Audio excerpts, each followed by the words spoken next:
wabarakatuh. Selamat pagi Prof. Selamat pagi teman-teman semuanya. Perkenalkan kami dari kelompok 4 yang beranggotakan yang pertama itu Mbak Alfa Abdillah, yang kedua Mbak Azizah Nuraini, yang ketiga Mbak Eviatul Fajriyah, dan yang keempat saya sendiri Farida Nurstiati. Pada kesempatan kali ini kami akan memaparkan hasil analisis tugas dari ruang kolaborasi topik kedua. Di sini saya selaku moderator akan memandu jalannya penyampaian materi yang sudah kami analisis. Untuk soal yang pertama, itu bagaimana upaya untuk menumbuhkan minat peserta didik dalam berwirausaha melalui metode PJBL kewirausahaan berbasis kearifan lokal terkait pembelajaran wirausaha. Untuk soal nomor 1 ini akan disampaikan oleh Mbak Alfa. Kepada Mbak Alfa dipersilakan. Terima kasih.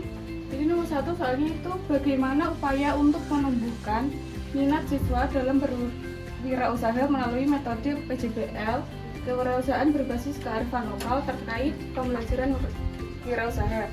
Nah, kelompok kami jawabannya itu upaya untuk menumbuhkan minat peserta didik dalam berwirausaha melalui metode PJBL berbasis kearifan lokal dengan cara mengintegrasikan pengetahuan yang dimiliki tentang kearifan lokal menjadi sebuah ide usaha. Jadi melalui metode PJBL ini peserta didik akan melakukan beberapa tahapan berikut untuk belajar menjadi wirausaha. Yang pertama itu peserta didik menentukan pertanyaan mendasar untuk memanfaatkan kearifan lokal. Seperti contohnya itu apa kearifan lokal yang ada di wilayahku. Terus yang kedua, itu peserta didik mendesain perencanaan proyek usaha berbasis kearifan lokal. Nah, perencanaan proses usaha berbasis kearifan lokal ini berguna bagi peserta didik untuk melakukan beberapa hal. Yang pertama itu bisa untuk menentukan produk atau jasa yang ditawarkan. Yang kedua, menentukan tampilan produk. Yang ketiga itu bisa menentukan target pasar dari produk atau jasa yang ditawarkan. Kemudian yang ketiga, ada peserta didik menyusun jadwal untuk melakukan proyek usaha berbasis kearifan lokal. Nah, jadwal yang disusun oleh peserta didik ini bermanfaat untuk menentukan target atau tenggat waktu setiap proses pemanfaatan kearifan lokal menjadi produk atau jasa. Terus yang keempat, ada peserta didik dipantau perkembangan proyek usaha berbasis kearifan lokal oleh guru. Jadi, perkembangan peserta didik ini itu dipantau langsung secara berkelanjutan oleh guru. Terus yang kelima, ada peserta didik menguji hasil usaha berbasis kearifan lokal. Nah, hasil akhir produk atau jasa berbasis kearifan lokal ini dapat diuji cobakan untuk mendapatkan umpan balik dari konsumen. Terus yang terakhir, ada peserta didik dan guru mengevaluasi pengalaman belajar dalam menjalankan usaha berbasis kearifan lokal ini. Jadi maksudnya itu proses evaluasi berbasis kearifan lokal ini berguna untuk mengetahui perkembangan usaha yang dilakukan sehingga langkah berikutnya itu dapat ditentukan secara tepat. Baik, terima kasih Mbak Alfa atas pemaparannya. Untuk soal yang kedua berkaitan tentang bagaimana pembelajaran wirausaha dengan metode PJBL kewirausahaan berbasis kearifan lokal diterapkan akan dibahas oleh Mbak Evi. Kepada Mbak Evi disilakan.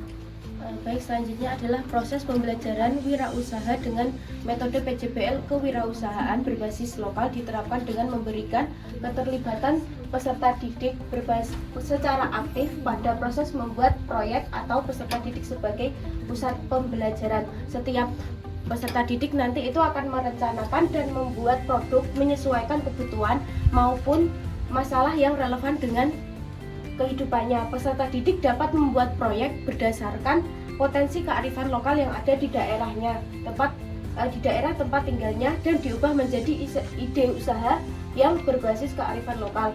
Pembelajaran PJBL kewirausahaan berbasis kearifan lokal menghasilkan peningkatan karakter berwirausaha serta kreativitas, keterampilan, dan proses berpikir tingkat tinggi. Melalui metode ini akan memudahkan guru dalam menggali minat dan prestasi peserta didik secara maksimal pada bidang wirausaha. Baik, terima kasih Mbak Evi atas pemaparannya. Selanjutnya untuk soal yang nomor 3 berkaitan tentang apa manfaat yang akan diperoleh apabila pembelajaran wirausaha menerapkan model PJBL wirausaha berbasis kearifan lokal. Untuk analisis soal nomor 3 kepada Mbak Azizah, silakan.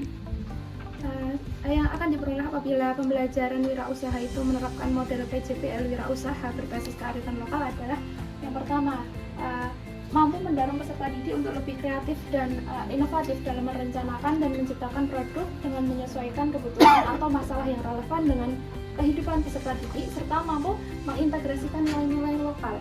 Kemudian yang kedua, dapat melatih peserta didik untuk berkolaborasi ataupun bekerjasama antar peserta didik, sehingga dapat mengajarkan mereka bagaimana bekerja sama secara tim, serta dapat mendorong peserta didik untuk menemukan temuan yang baru dan dapat digunakan dalam menyelesaikan masalah yang ditemui. Yang ketiga yaitu pembelajaran PJBL wirausaha berbasis kearifan lokal itu dapat membentuk karakter berwirausaha, kreativitas, keterampilan, dan proses berpikir tingkat tinggi peserta didik. Yang keempat, peserta didik dapat lebih memahami dan menghargai nilai-nilai budaya yang ada di daerah sekitarnya. Dan yang terakhir, memberikan kesempatan pada peserta didik untuk belajar dari pengalaman dan meningkatkan keterampilan evaluasi diri. Baik, terima kasih Mbak Azizah atas pemaparannya. Sekian hasil analisis ruang kolaborasi yang dapat kelompok 4 sampaikan. Kurang lebihnya kami mohon maaf. Apakah ada yang mau ditanyakan?